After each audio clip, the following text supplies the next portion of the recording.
Avant de commencer, il faut impérativement connaître les sujets suivants. Si ce n'est pas le cas, retournez voir les vidéos précédentes. Elles sont d'une importance majeure pour la suite de cette formation. Après avoir terminé cette vidéo, vous devriez avoir une très bonne compréhension des questions suivantes. N'hésitez pas à mettre pause sur la vidéo pour prendre des notes et rappelez-vous, chacun progresse à son rythme et il est inutile de se comparer aux autres. Pour commencer, nous allons parler des doubles trades et des triples trades. Lorsque vous tradez, vous pouvez vous placer sur une seule position, mais vous pouvez en prendre plusieurs sur le même trade si vous le souhaitez. Beaucoup de personnes le font, et c'est une bonne chose, car sur une même analyse, vous pouvez placer des objectifs de gains différents, par exemple placer un take profit à 10 pips, un autre à 20 pips, ou encore un autre à 30 pips. Voici sur cette image un récapitulatif de la première partie de la vidéo qui vous explique comment rentrer la taille de lot avant de trader. N'hésitez pas à mettre pause si vous avez besoin de reprendre des notes. Ici, dans notre exemple, on a un capital de 1000 €, nous sommes prêts à risquer 3% de notre capital et notre stop loss est à 50 pips. Le calculateur nous dit que nous risquons 30 € si le trade ne part pas dans notre sens et qu'il faut mettre un lot de 0,066 sur GBP JPY. Même si nous ouvrons plusieurs positions sur un seul trade, il faut garder une bonne gestion de risque et avoir des lots appropriés. Revenons à notre exemple sur GBP JPY. Admettons que vous souhaitez mettre 2 take profit et que vous êtes prêt à risquer 3% de votre money management. Il vous suffit de diviser votre lot par 2. Vous obtenez 0,033. Vous allez donc mettre chacun de vos lots à 0,033 comme sur le tableau de gauche. Là, vous avez un bon management, car sur ce trade, GBP JPY, vous ne risquez que 3% de votre capital, même si vous prenez 2 positions. À droite, voici ce qu'il ne faut pas faire. Rentrez chacun de vos lots à 0,066 sans le diviser par le nombre de positions. Car sur ce trade, au lieu de ne risquer que 3%, vous risquez 6% de votre capital. Voyez comme il est important de bien calculer vos lots et de les diviser si vous prenez plusieurs positions. Si vous décidez de prendre 3 positions ou même 4 sur GBP JPY, il faudra calculer votre lot et le diviser par 3 ou 4. Avec le money management, agissez intelligemment, prudemment et patiemment. Nous allons observer plusieurs prises de position et évaluer si elles sont bonnes, si le money management est bien respecté. Admettons que sur cet exemple, notre stop loss est à 35 pips. Ici, nous voyons qu'il y a beaucoup trop de positions ouvertes sur un même trade. Nous vous conseillons de ne pas en ouvrir plus de 4. De plus, le money management n'est pas respecté. Sur GBP USD, nous sommes sur un risque de 30%. C'est énorme. C'est 10 fois plus que le risque conseillé qui est de 3%. Si vous regardez le niveau de marge en pourcentage, vous voyez qu'on se rapproche de 100.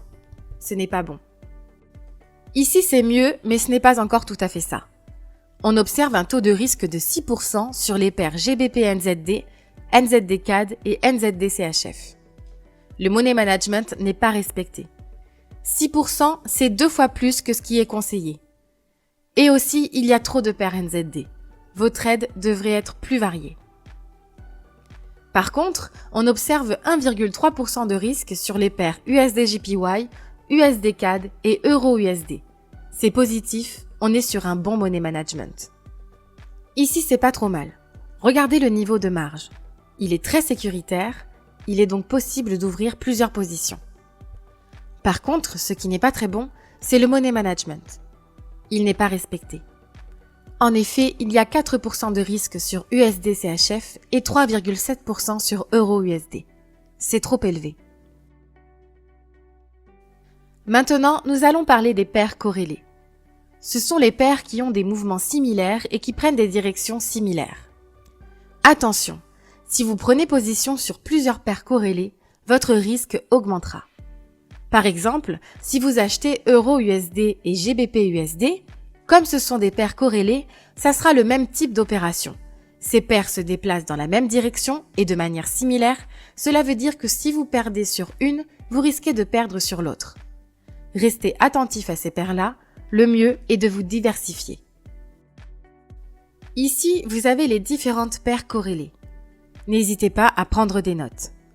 Il est important de les connaître pour ne pas doubler son risque. Une autre chose importante dans la gestion de risque, le risque-reward, votre rapport entre le risque et le rendement. Avec cette image, ça vous paraît peut-être plus logique. Voici la meilleure situation. Avoir un risque bas et des gains plus élevés. Votre risque-reward doit être inférieur ou égal à 1 pour 1. Par exemple, si votre stop-loss est à 35 pips et que votre take profit est à 15 pips, cela veut dire que si vous perdez 35 pips et que si vous gagnez 15 pips. Votre risque-reward sera de 0,42 pour 1. Ça n'en vaut pas la peine, ce n'est pas bon. Si votre stop-loss a le même nombre de pips que votre take profit, alors votre risque-reward sera de 1 pour 1, c'est un bon équilibre. Et si votre stop-loss est à 35 pips et que votre take profit est à 70 pips, alors votre risque-reward est de 1 pour 2. C'est parfait. Cette situation est la meilleure. Maintenant, parlons des spreads. Souvenez-vous, le spread est la commission que prend notre broker à chaque transaction. Selon les heures, ils peuvent augmenter.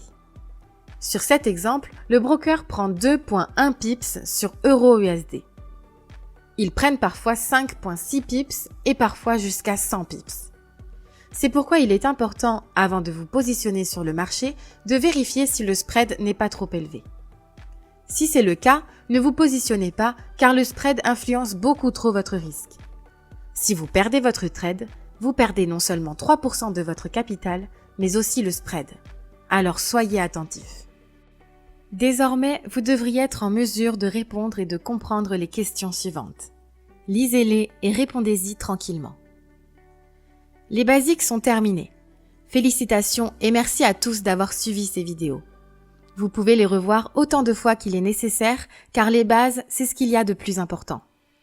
Ce sont les fondations de votre réussite dans le trading. Une fois que les bases sont acquises, apprenez la première méthode. Soyez enthousiaste et contrôlez vos émotions. C'était un plaisir de vous enseigner les bases du Forex et je vous souhaite à toutes et à tous une excellente réussite. Et surtout, n'oubliez pas, vous êtes et vous resterez toujours un étudiant.